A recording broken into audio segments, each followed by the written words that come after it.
It's you against you. You against you. And if you misunderstand that, you have a real problem. You're just a bitch. Correct. You're honestly, that's not me trying to be some after school special shit. You really are a bitch. If you misunderstand what I'm saying right now today, the problem is you. And you don't want to fix it. This is why most people never get anywhere. Most people are incapable of picking a direction and going. Just going. They observe the possibilities. They get paralyzed by all the possibilities. They refuse to move forward on all the possibilities, and then time passes them by. So it's very important that you make a decision and you go down that path. You commit to that path with the mentality of having zero options.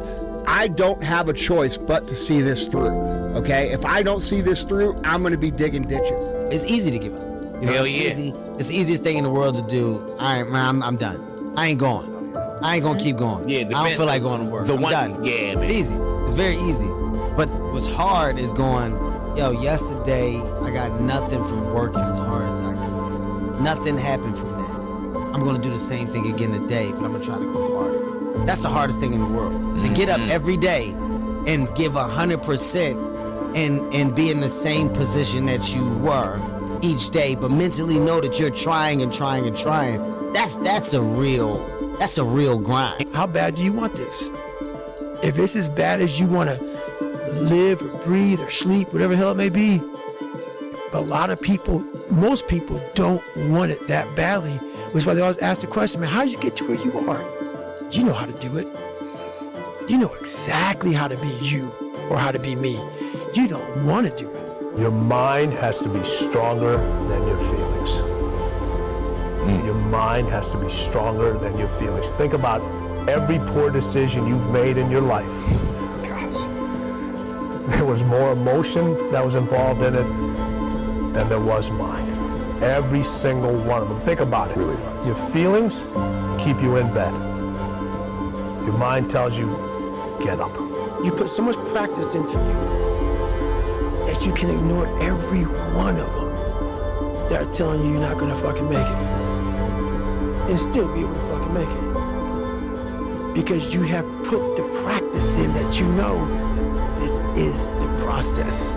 It's such a daunting task that all the voices are saying no. But you still have the conviction that I know I can do this. And that's what it took for me to get here. Trust me, you have a mindset right now, just like I have a mindset.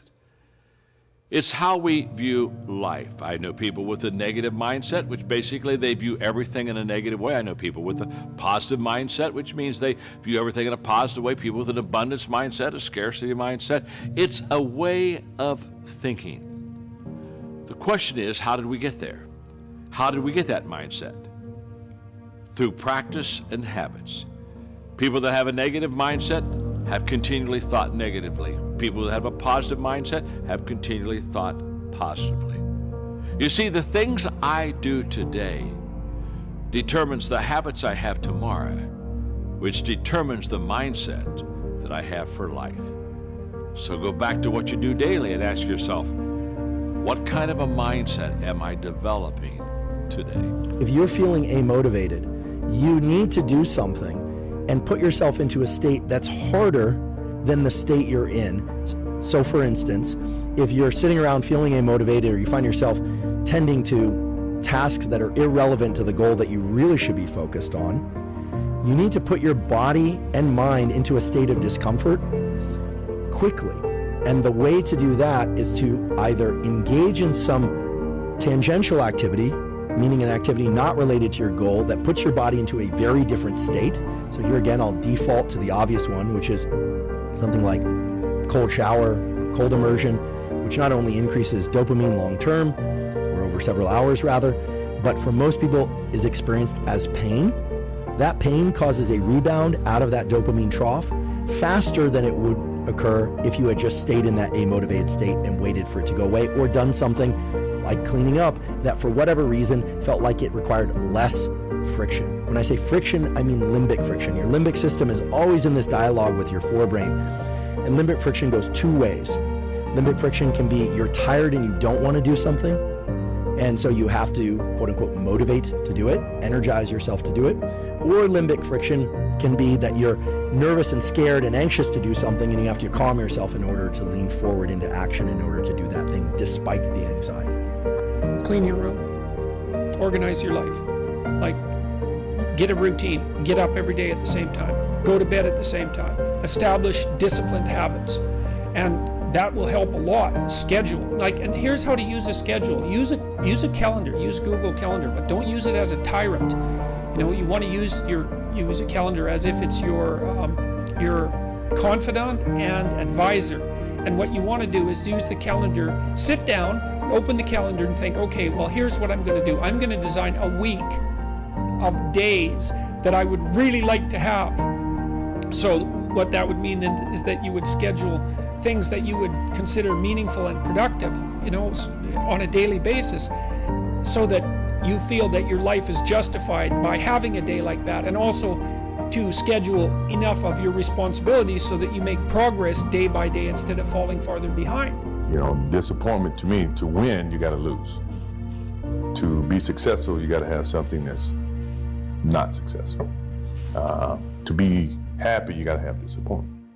So I think all of those things have evolved and happened to make me who I am, and understand the benefits and the privileges I have for being who I am, and not to wear it on my sleeve, be very humble about it. That's one thing my parents taught me very well, is, don't wear your reputation, don't wear your accolades, don't wear your personality on your sleeve. Let it happen, let it be you. It is who you are.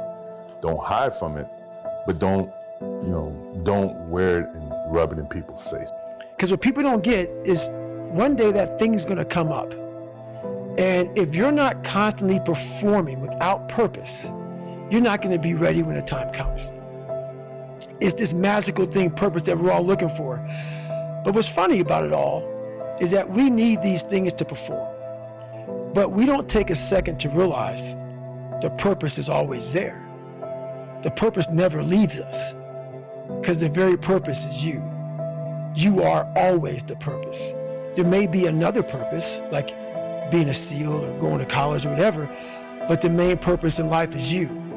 So if you wake up in the morning and you don't want to do something, you don't care enough about yourself.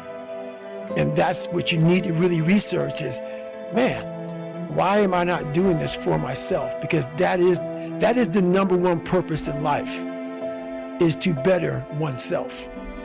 So that's the only purpose I fucking need. So the reason I get up every day, even though there's no race or there's no school or there's nothing in front of me, is because I have pride in myself. But with discipline, I have to do the things, because my philosophy is, why be normal when you can be the best? I don't want to be normal. I want to make the difference. So everything I do, I want to make the difference, because when I make the difference, I'm the best. And that is not arrogance, that is confidence for me. The most important question to ask is, what pain do you want in your life? What are you willing to struggle for? Anything worthwhile is going to require some degree of pain and struggle. So, if you're oriented toward the pain and the struggle, you're probably going to be more aligned with what you're capable of accomplishing, rather than if you just orient toward the pleasures. To be successful at anything, the truth is, you don't have to be special. You just have to be what most people aren't. Consistent, determined, and willing to work for it. No shortcuts. The heaviest things in life aren't iron and gold, but unmade decisions. The reason you are stressed is that you have decisions to make and you're not making them.